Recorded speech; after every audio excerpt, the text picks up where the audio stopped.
Witam wszystkich bardzo serdecznie, Jonasz Osmenda po tej stronie.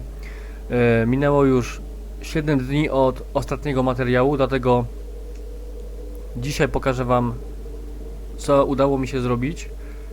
Nie było to proste, ponieważ mamy święta nadchodzące. Ja osobiście sam mam dużo pracy, także to, co udało mi się zrobić, to był mój maks w tym tygodniu. Przejdźmy od razu do tego, co chcę omówić. Otwieramy opcję. Możemy teraz wybrać grafikę broni albo oryginalną lub pixel artową. Wybierzemy oryginalną. Dostępne są już wstępnie tłumaczenia na angielski i na rosyjski. Pokażę Wam, jak to wygląda.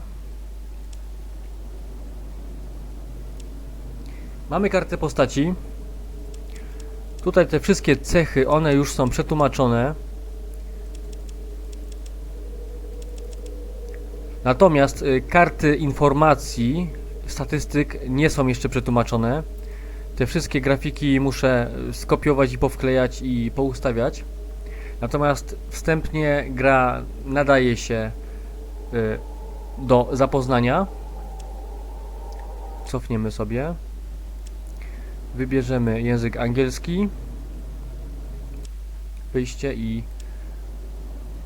otwieramy zakładkę nową grę. Przechodzimy dalej. I rozpoczniemy sobie może w języku angielskim. Interfejs jeszcze nie jest przetłumaczony, jak widzicie. Natomiast u dołu ekranu ekran wyświetla już informacje w języku angielskim. Tak samo oczywiście w rosyjskim. Tutaj też nie jest przetłumaczone, to będzie przetłumaczone w kolejnym materiale.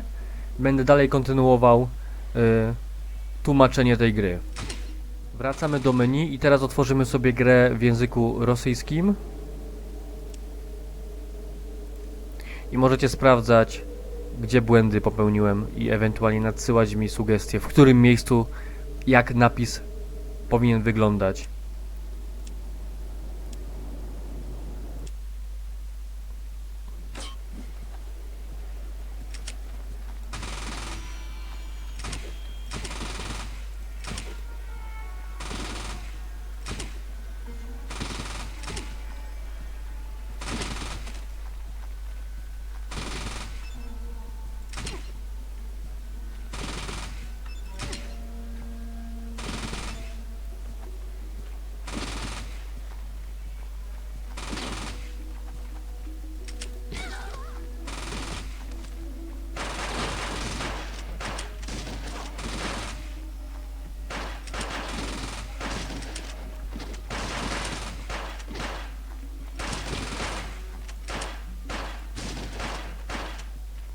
Dobra, ja sobie odejdę kawałeczek.